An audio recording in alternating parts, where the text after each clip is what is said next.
Okay, I threw a lot at you in the last video about IDing, and I wanted to go over some more examples to really pound this home because, especially the guaranteed method, I feel like it's really easy if you just see a couple examples. But let's start again really quickly with the Swiss Calc. So we're looking at San Diego, which had 33 players. So let's go over here to Swiss Calc.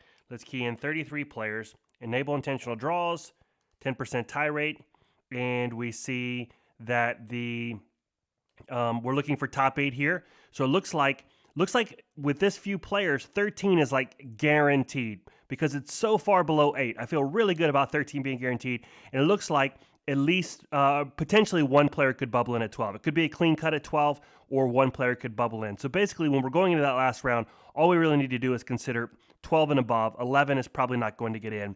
So let's go to the standings. So this is not the standings, but rather the pairings going into round 6. Okay, so as you can see, there are 5 rounds already. As we said, 13 is like guaranteed, and so these two ID'd, which totally makes sense because that will put Justin at let's see, he's already at 13, so it'll be at 14 points for him, and Robert will be at 4-1-1 for 13 points. So I'm going to go ahead and write down here. So he's going to be at 14 points. He'll be at 13 points. And again, let's take Carson here. So my son, should he ID to try to make it into top cut here? So what we do is we look at his current point total. His current point total is 3 times 3, which is 9, 10, 11. So if he IDs, then he'll be at 12, right? So if he IDs, he'll be at 12, and me will be at 12. So now we need to do the worst case scenario for each of the remaining matches and see how many kids can make it to 12 points and see if that's more or less than 8. So up here, Camille and Lucas, let's see. If they ID, then Camille will be at 13 points and Lucas will be at 12 points, okay? If they play it out and Camille wins, then that eliminates Lucas. So that's not a worst case scenario. If they play it out and Lucas wins, then that would be 4 and 402, 14 points, and Camille would still be at 13 points. So the two worst case scenarios are either they tie or they Lucas wins. So either of those cases, we end up with 2 players at more than 12 points or more. Okay, so let's assume that they ID. The ID is actually probably the well, no, actually, ID is a better scenario because Lucas would be tied. If Lucas just flat out wins, so Lucas winning is the absolute worst case scenario because then he is at 402, which is 14 points, and Camille is at 4-2, which is 12 points. So I guess it doesn't really matter. Either Camille's going to end with 12 points or Lucas is going to end with 12 points on a win or ID. So either way, ID or win is going to be the same with respect to Carson. Okay? Now for Connor and Angus, if they tie, that's the best case scenario because that would leave both of them with 3-1-2 records, which is 11 points, which would be less than 12. So tie is not the worst case scenario. It's the best case scenario. So if we have a winner, it doesn't matter who wins, then whoever wins, so let's say Connor wins, then he'll be at 4-1-1, which is 13 points. All right. And so down here, we have to consider again if they tie, then Isaac will be 3-1-2, which is 11 points, and he'll be 3-2-1, which is 10 points. So that's not the worst case scenario. So a worst case scenario is going a winner, right? It doesn't matter which way because if Isaac wins, he'll be at 4-1-3, which is 13 points, and if Johan wins, he'll be at 4-2, which is 12 points. So yeah, actually Isaac winning is worse because that's more than 12. So Carson won't even be in the bubble condition with Jonathan. I don't know why I said Johan. Jonathan, right? Jonathan winning is better for Carson than Isaac winning because if Jonathan wins, then he'll be at 12 and he'll be another person on the bubble so that hopefully Carson could have better resistance than Jonathan. So come down to here, and a tie for Edison and Johan would be great for Carson because that means they would be at 3-2-1 each, which would be 10 points. So we're going to assume someone wins. If someone wins, so let's say Edison wins, doesn't matter which one wins, then he'll be at 12 points. Okay, so we have to count up all the people at 12 points or higher. Okay, so we have 2 from here, 2 from here, 2 from here, 1, 1, 1. So 2, 4, 6, 7, 8, 9. Okay, which means we'll have 9 players, okay, at 12 points or better. But these will be guaranteed at 13, 14. So we have 1, 2, 3, 4, 5 spots guaranteed. So 5 guaranteed, leaving 4 players, right, for 3 spots. 4 players for 3 spots. So by Carson IDing, he has, if it's completely random, if everyone's resistance is equally likely to be better, then he would have a 3/4 chance of making top 8. But again, by him IDing, me will be at 12 points, and all these other, let's see what all these other people that are at 12 points, what will their opponent's record be? Okay, so Edison's opponent would be at 3-2 or 3-3 rather, right? If Edison wins, so that is a 3-3 record. If Isaac wins, that's a 3-3 record for Jonathan. Let's see, Connor's not on the bubble. Lucas is not on the bubble. So Camille looks in really good shape if this scenario happens out, because Camille will have somebody with 14 points as one of his, like comparing Lucas to Mia, so 14 is greater than 12.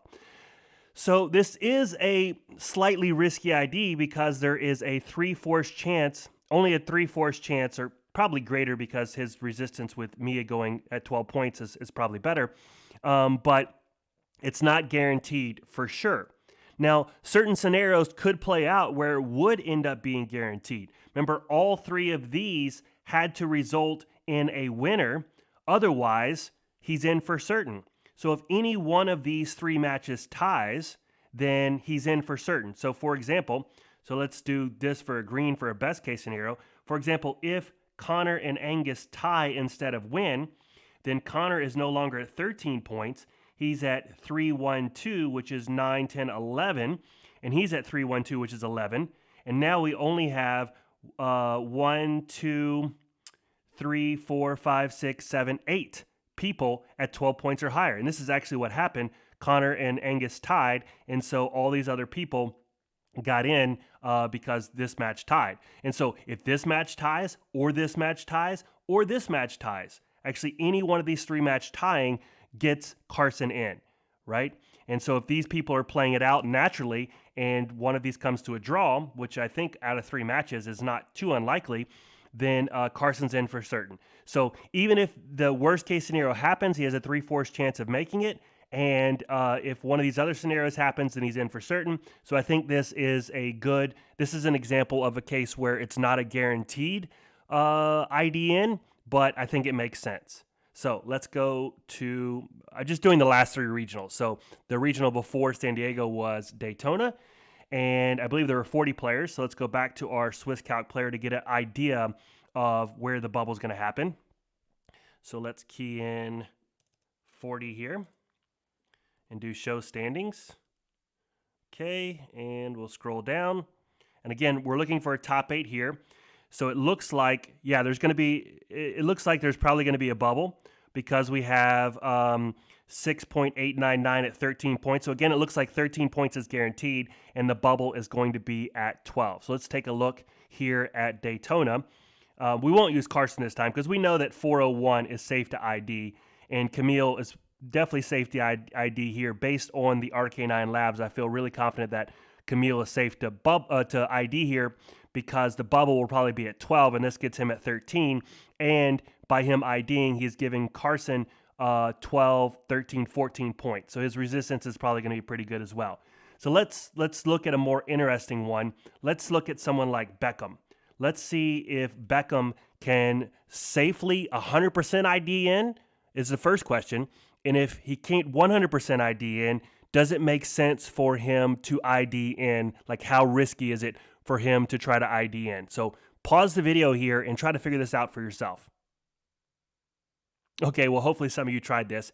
So, okay, if Beckham's currently at 302, another ID would be put him at 12 points, right? 3 times 3 is 9, plus 3 is 12, okay? And if he IDs, then Justin will be at 312, So that is 9, 10, 11. So actually, this is probably not going to happen because Beckham can ask Justin for an ID, but there's no way Justin's going to ID into 11 points. But let's just assume that Beckham's just trying to figure this out ahead of time. I mean, it doesn't hurt Beckham to ask Justin if he would like to ID. So we're looking at 12 points or higher. Okay. Well, obviously, no matter what happens here, we're going to get 2 players from here, and we're going to get 2 players from here because if these guys ID, they'll be at 14 points, 14 points, 14 points, and 13 points, which are all higher than 12. And then so now we again have to ask ourselves, what are the worst case scenarios here? If these people tie, if Silas and Joseph tie, they're at 11 points each. So that's not the worst case scenario. So the worst case scenario is that we have a winner. And if we have a winner, then we'll have somebody at 4-1-1, which will be 13 points. Okay, and then this one would be less than 13 points. And so it's the exact same scenario here because it's 3-1-1 versus 3-1-1. So a winner will give one person. And here, if Addie wins, she'll be at, or Addie, boy or girl, I'm not sure. So if Addie wins, they'll be at 12 points, and Max would be at 10 points. So 12 points is also would put Addie on the bubble. And if Max wins, he'll be at 13 points. So this is actually a worst case scenario for Max winning because 13 is higher than 12. So we'll put win this direction. In these 2 matches up here, it didn't matter who won because we end up with the same scenario. But in this case, it matters. Max winning is worse because it puts Max at 13 points, which is higher than 12. And then down here, if we have a winner between Logan and Colette, then again, we're going to have we'll have someone at 12 points. Okay. So now, if Beckham IDs and ends up with 12 points, we have 2, 4, 5, 6, 7, 8, 9 players at 12 points or higher, right? So we have 9 players, but 7 of those players have a higher point total, right? So we have 1, 2, 3, 4, 5, 6, 7. So those 7 players would be in. So the bubble would just be between Beckham and Colette. So this would be a pretty risky ID for Beckham because he'd have a 50-50 shot depending on his resistance versus Colette. So it could be higher depending, if his resistance is higher, then he'll be in. If his resistance is lower, he'll be out. So I would say this would be, then of course there is the other scenario where this one, most likely we're going to have a winner either way, so I wouldn't count on this tying. I guess if Addie wins, then the bubble gets larger, which helps Beckham, and likewise if Logan wins. But it doesn't eliminate the bubble, so this doesn't feel like a great ID for Beckham. And they didn't ID, obviously, because Justin wouldn't even accept. But, if I was Beckham's dad here, I would say, no, I think you need to play it out based on how this thing goes. So that's weird. So you can't just base it on records, because if we go back here, Carson was 302, and he had at least a 3/4 chance of making it, assuming everybody's resistance is random by IDing. And here, this was like, 50-50, okay? And also, Carson had additional outs here by one of these 3 matches tying, then he would be guaranteed in. So this is a case where 302 was a good ID, I believe. This is a case where 302 would be a bad ID. So again, it's all down to the worst case scenario. Find the point total that you have. So we did this with Beckham. His point total, if he IDs, is 12, and then look at each individual match and find the worst case scenario being putting as many players at your point total or higher. And if there's one scenario where if both players could be at 12 points or higher, you want to look at the scenarios where people have higher than your number of points. It would be a further worst case scenario because then they're not included on the bubble with you. They're guaranteed in, which makes the bubble smaller. The larger the bubble, the more likely it is that you get through, right? If there's 7 players on the bubble and 6 players make it, then you should feel pretty confident about bubbling in. You have a 6 out of 7 chance. If 2 people are on the bubble, then you got a 50-50 shot of being left out. Again, now, of course, you can look at your resistance. If your resistance is amazing, then maybe you say, you know what, I'm fine with being on the bubble based on how all my opponents have done. So I hope those 2 examples continue to help you understand this, whether you should ID or not.